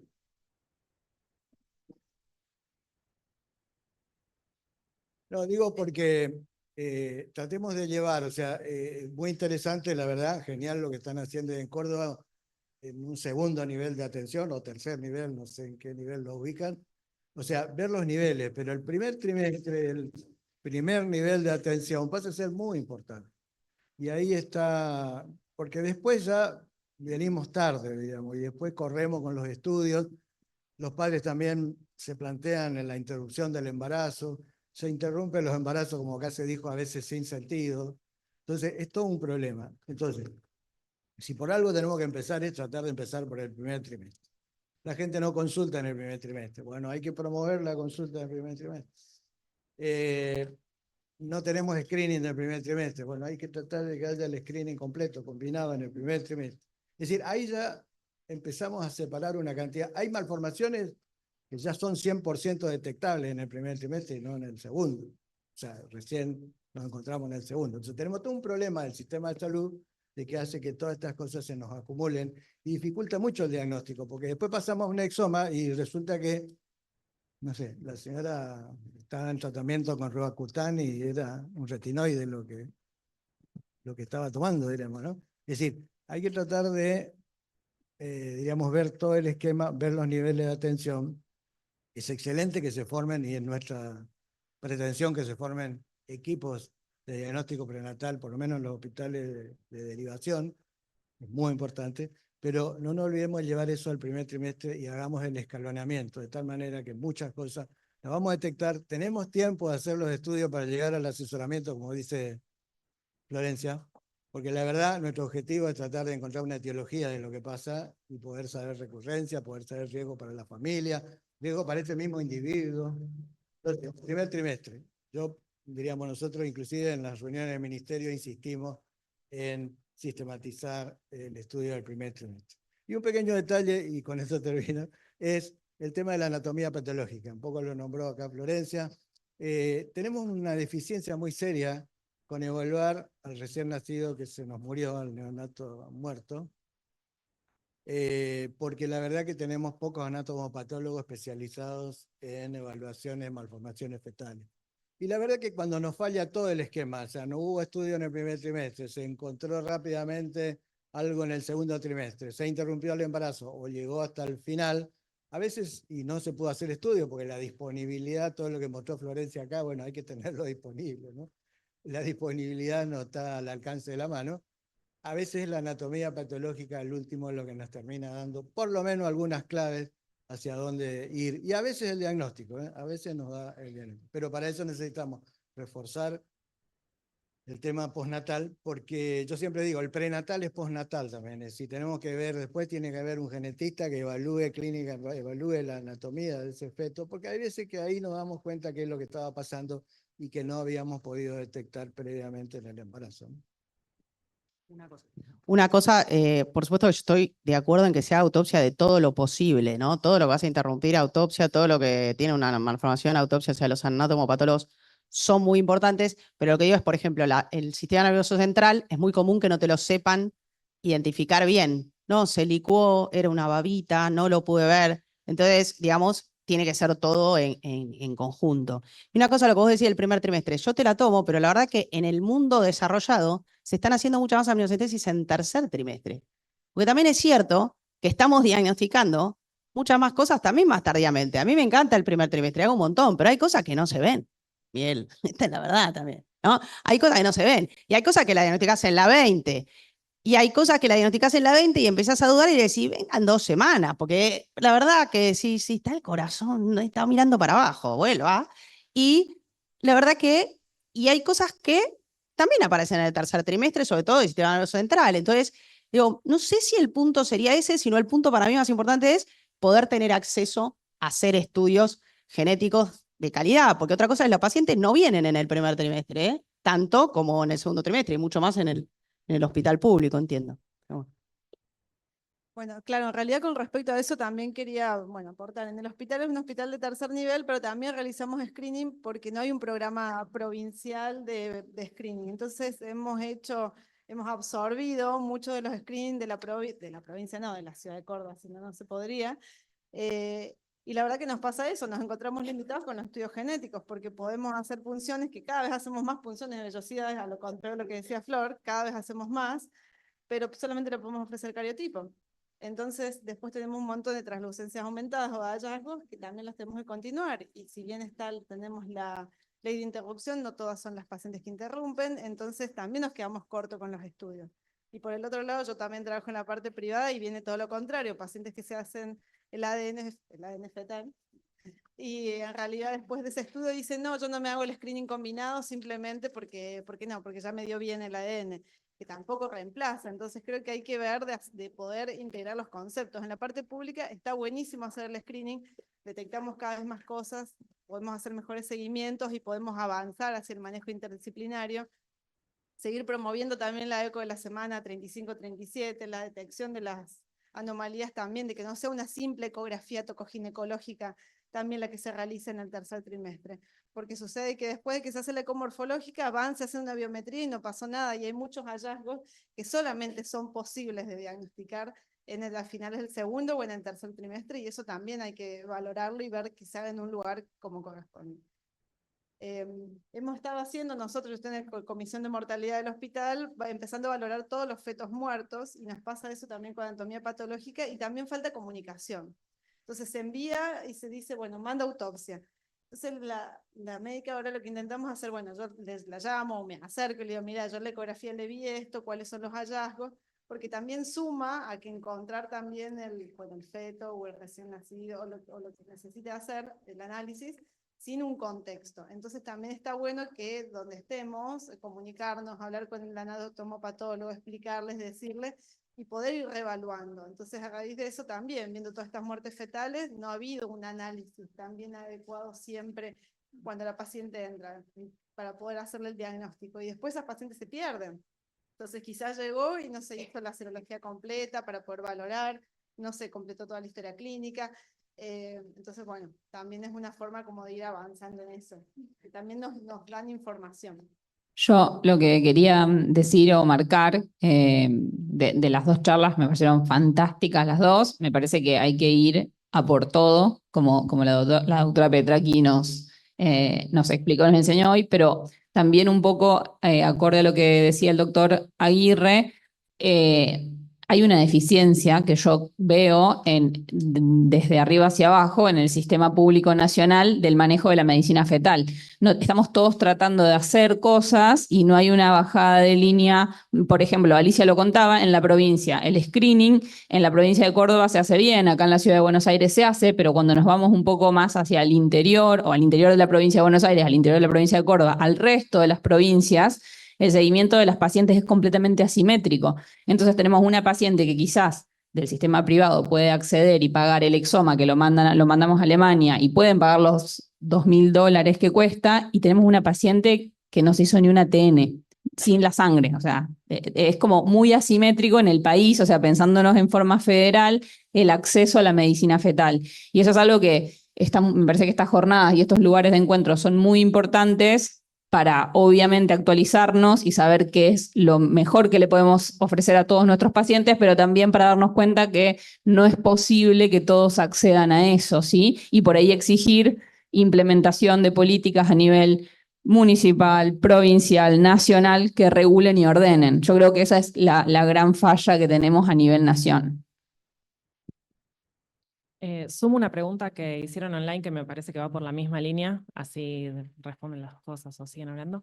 Esta es de Noelia Rago, dice que le quería preguntar a la doctora que nos aconseje a modo de realizar en las provincias para no gastar recursos si no tienen sentidos, que en Mendoza, por ejemplo, el exoma es inaccesible, la RAI casi también, que podemos hacer amniocentesis, pero derivan la muestra a Córdoba o Buenos Aires peleando con las obras sociales. Pueden hacer cario y QFP-PCR. ADN casi no se hacen las pacientes por el tema del recurso económico. ¿Y qué checklist podrían aconsejarnos en cuanto a los estudios? Sorry, no escuché muy bien, pero todo lo que vos tengas acceso es como dice Anthony Bourdain. ¿Qué aceite de oliva me tengo que comprar? the best you can afford, el mejor que puedas pagar. Entonces, vos me decís, ¿puedo hacer una ecografía de primer trimestre? Excelente. No pude. Hago el mejor scan posible en segundo trimestre. ¿Qué tengo que mirar? Tengo que mirar, hay de ISUOG, está en castellano, ahí está todo lo que uno tiene que mirar. Y si hay alguna anomalía, mejor hacer un estudio genético. Si no se puede hacer nada y podemos hacer un cariotipo, bien. Y si no podemos hacer un cariotipo y la señora va a interrumpir, autopsia. O sea, lo mejor que tengamos en nuestro medio, y hay mucha gente que es accesible. A mí me mandan las ecografías, me dicen, Florencia, ¿qué te parece? Mándamelo, ¿entendés? Hay hospitales. Bueno, en el Hospital Rivadavia reciben, o no, en el SENAGEM, reciben pacientes de todos lados para hacer estudios. Con lo cual, se puede hacer. Entiendo que hay como una cosa de no lo hagamos, pero siempre se puede hacer. Y lo que vos decías de ir por todo, Yuval Sharon es un excelente genetista que trabaja en Israel, y él empieza su charla, que me encanta, pone, el único screening que deberíamos hacer en el embarazo es este, y pone un EVA test. Todo lo demás tiene que ser diagnóstico. ¿No? Entonces dice, ¿por qué haríamos un screening para síndrome de Down, que es el mosquito en el room en vez del gorila, que son todas las lesiones, duplicaciones, problemas genéticos que globalmente son más frecuentes? Entonces, digamos, de nuevo, obvio que no estamos ahí, pero aunque sea para las malformaciones, sí. No, una sola cosita. En realidad la idea también bueno, lo que decía Alicia, de estas charlas, nosotros promovimos un montón, fuimos a la municipalidad con toda la cuestión de la promoción del screening del primer trimestre, y estamos absorbiendo mucho en el tercer nivel por eso mismo, porque estamos haciendo los screenings, hacemos con marcadores, con PLGF, o sea, hacemos completo screening de preeclampsia, todo. Lo que sí es cierto es que después un momento no llegamos a abasto y todos nos dijeron, bueno, pero si no llegamos a abasto, bueno, y si no se llega a abasto, la paciente también tiene que tener conocimiento de eso y demandar, porque también subestimamos un montón de veces, decimos, no, la paciente no le digamos que puede hacerse este estudio, no sabe. Primero, que muchas pacientes sí pueden a veces acceder y no sabemos. Segundo, que si nosotros también dejamos de pedirlo o no lo presionamos, en algún momento, yo creo que si mientras más presionemos, en algún momento también a nivel de políticas de salud, eso debería cambiar, porque también hay más pacientes requiriendo, más pacientes que saben, lo mismo con las obras sociales. Nadie pide, pero si todo el mundo pide marcadores que le cubran el screening, que le cubran los estudios, y nada, capaz en algún momento nos cubren, ¿no? O sea, también hay que intentar seguir presionando y no dejar de pedir o no dejar de solicitar. No, un pequeño detalle con la doctora que dice un checklist, quería, ¿no? Algo así. Yo creo que hay que empezar por una buena evaluación de factores de riesgo. Hay cosas que se definen o que la sospecha aparece preguntándole a los padres, antecedentes reproductivos, enfermedades, qué tomó, qué hizo, preguntando a la familia. Muchas veces me dice, tengo esto, tengo una agenesia, o tengo una cardiopatía. Los padres le preguntaste, la madre, no, la madre no, y el padre, no, el padre quedó afuera. Es decir, empecemos por lo más sencillo, y lo más barato. Después subamos.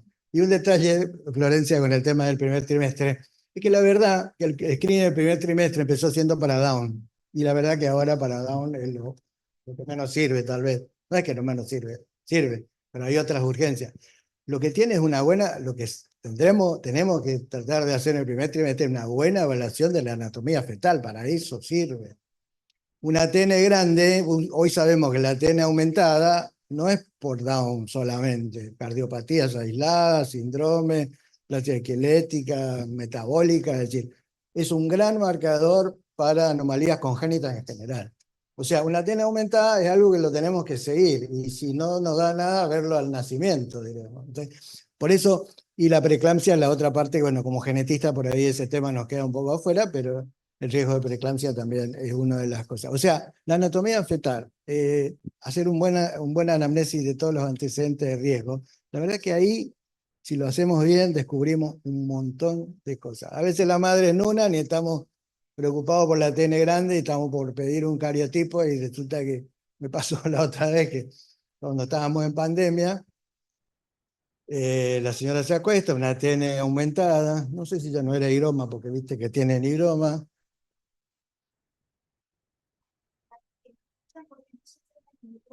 Porque no acerco el micrófono. Alejé un poquito porque a veces me retumba cuando hablaba Florencia, por eso. ¿Dónde me quedé? La madre no era. Una ATN aumentada, y bueno, pensamos punción. la señora se baja de la camilla y la veo bajita, ¿no? Y la miro bien, muy bajita, y le digo, ¿se podría sacar ¿cómo es? El barbijo? Y la madre era Noonan, tenía todo el fenotipo de Noonan. Entonces ahí prácticamente hicimos el diagnóstico, diríamos. Bajó la madre y a veces nos quedó el padre afuera y el padre es Noonan. Estoy hablando de ejemplos sencillos en donde uno tiene que agudizar las cosas por lo más sencillo, que es una buena evaluación de antecedentes, factores de riesgo, ¿no? Muy bien. ¿Les parece, por honor al tiempo y para no retrasar mucho el siguiente bloque, tomemos un break de 1 hora y nos juntamos de nuevo, ¿sí? Gracias. A las 14 horas, por favor, les pedimos que sean puntuales, así los disertantes pueden comenzar.